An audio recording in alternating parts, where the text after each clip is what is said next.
Si vous êtes un gros beauf qui trouve absolument ignoble l'idée que Jane Foster puisse incarner Thor, cette vidéo n'est pas faite pour vous.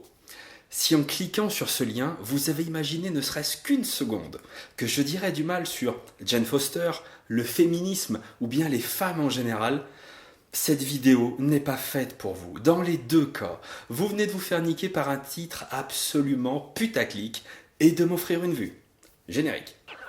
Don't care a fuck, cause I'm just drinking, smoking, straight west coasting, bitches putting ass in motion. Bonjour et bienvenue dans la rubrique de G pour une vidéo consacrée à Thor, mais pas au gros barbu qui prend des énormes bitures à coups d'hydromel, mais plutôt à Jane Foster. Jason Aaron a signé un run absolument mythique autour du personnage de Thor, et notamment la partie où Jane Foster devient digne de porter Mjolnir. Vous pouvez retrouver l'intégralité de son travail sur Thor Jane Foster dans la collection Panini Comics Marvel Now, avec notamment les deux premiers tomes de Mighty Thor. Donc ça c'est le début de l'histoire. Ensuite, on est toujours chez Marvel Now, mais ils ont fait un reboot. Et ensuite il y a 4 tomes. Voilà. Et là c'est All New Thor de mémoire. Voilà. Et donc c'est directement la suite des deux premiers tomes. Mais là vous n'avez pas la fin.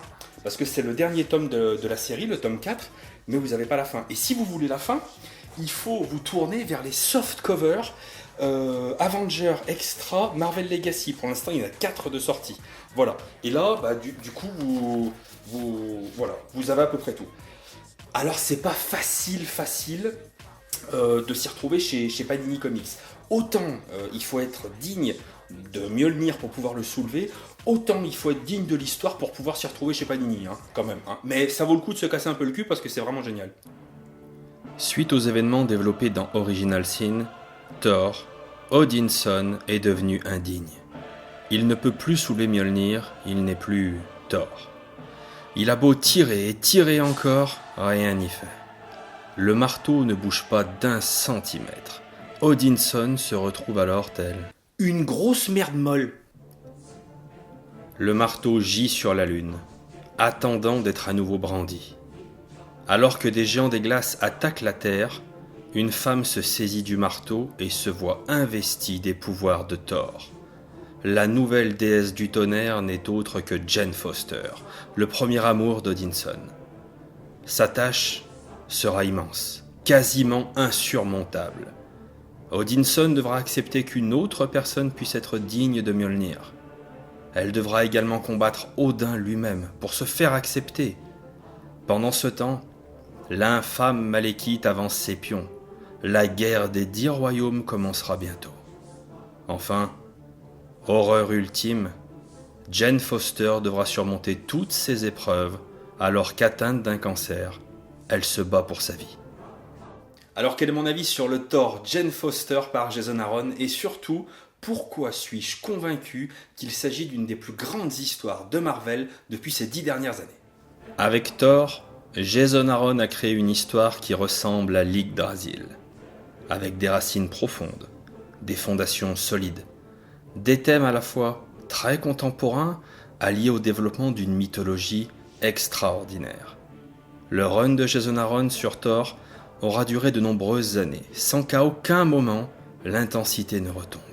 Bien au contraire, c'est une longue et méthodique montée en puissance.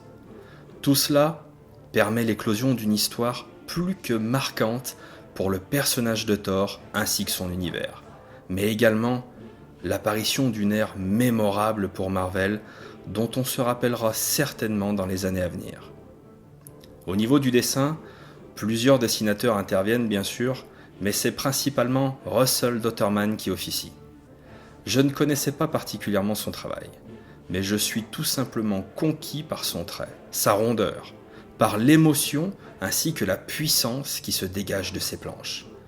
Lorsque l'on évoque la mythologie asgardienne, j'attends de l'émerveillement dans les planches, une foule de détails qui permettent au lecteur d'avoir le sentiment d'accompagner les héros en Jotunheim. En cela, Russell Dauterman m'a conquis.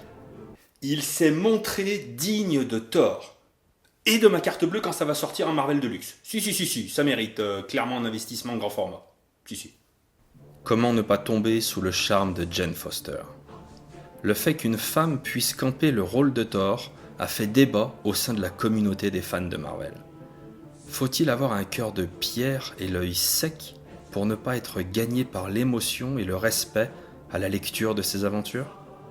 Cette femme, Jane Foster, que rien ne prédestine à devenir Thor, se voit confier le marteau et ses incommensurables pouvoirs pour protéger la Terre et l'ensemble des royaumes d'une menace gigantesque. En plus de cela, comme un pied de nez à ses détracteurs, Jane Foster sera remise en question par Odin lui-même, le père de tout. Une femme peut-elle être Thor ?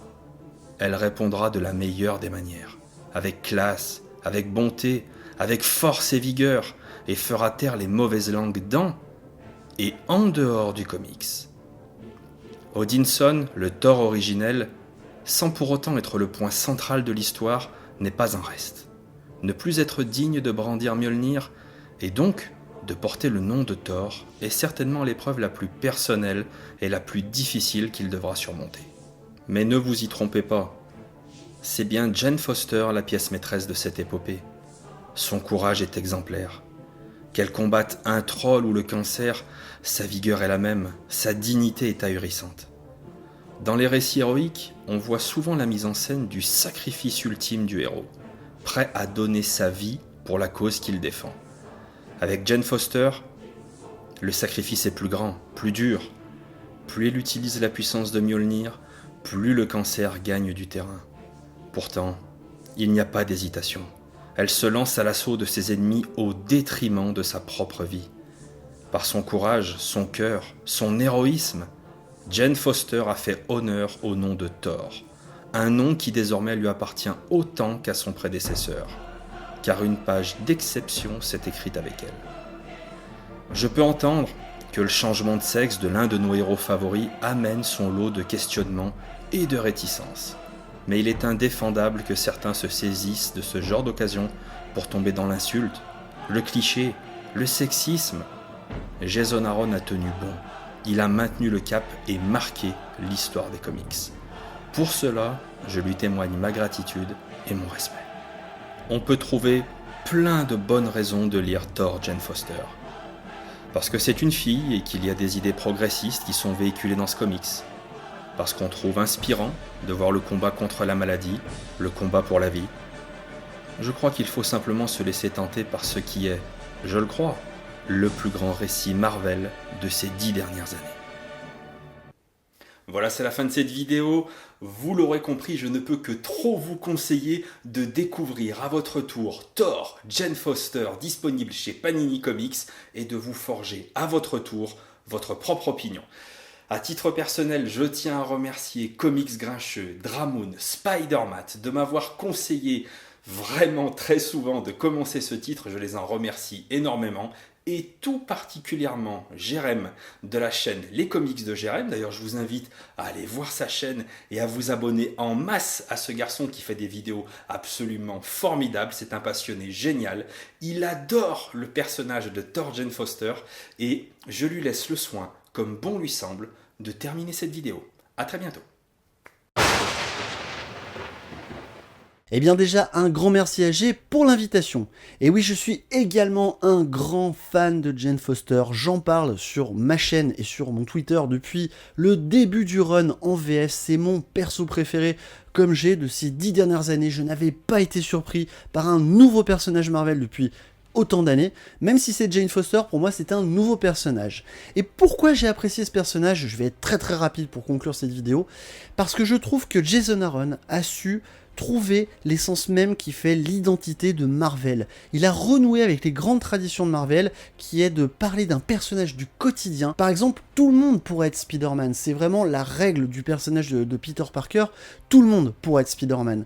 Et pas seulement qu'avec les pouvoirs, avec la volonté. Et Jane Foster incarne tout à fait ça. Je voudrais dire un petit message aux personnes et aux détracteurs de Jane Foster qui disaient « Mais Marvel n'a plus d'idées, il transforme tous les personnages masculins en féminins ». Eh bien j'ai envie de dire c'est faux, et la preuve en est avec ce comics de 1984 édité chez Aredit Artema, c'était un What If, et si vous regardez bien, et si Jane Foster avait trouvé le marteau de Thor. Donc l'idée n'est pas d'aujourd'hui, c'est pas pour coller à l'actualité avec tout ce qui se passe dans les médias, avec MeToo, etc. Cette idée est bien plus vieille, bien que Jason Aaron a fait briller le personnage de Jane Foster, et ça n'a rien à voir avec ce récit de 1984. Mais l'idée n'était pas récente. Et je voulais aussi faire un point très rapide sur Mjolnir, qui a un comportement avec Jane comme on n'a jamais vu avec Odinson. On a vraiment l'impression qu'il est vivant et qu'il est en véritable communion avec Jane. J'avais jamais vu ça, en tout cas dans ce que j'ai lu sur Thor. J'ai lu quand même pas mal de récits de Thor, et j'avais jamais vu Mjolnir se comporter ainsi. Et je tiens à dire encore un grand merci à G pour m'avoir inclus dans sa vidéo. À bientôt dans les rubriques de G.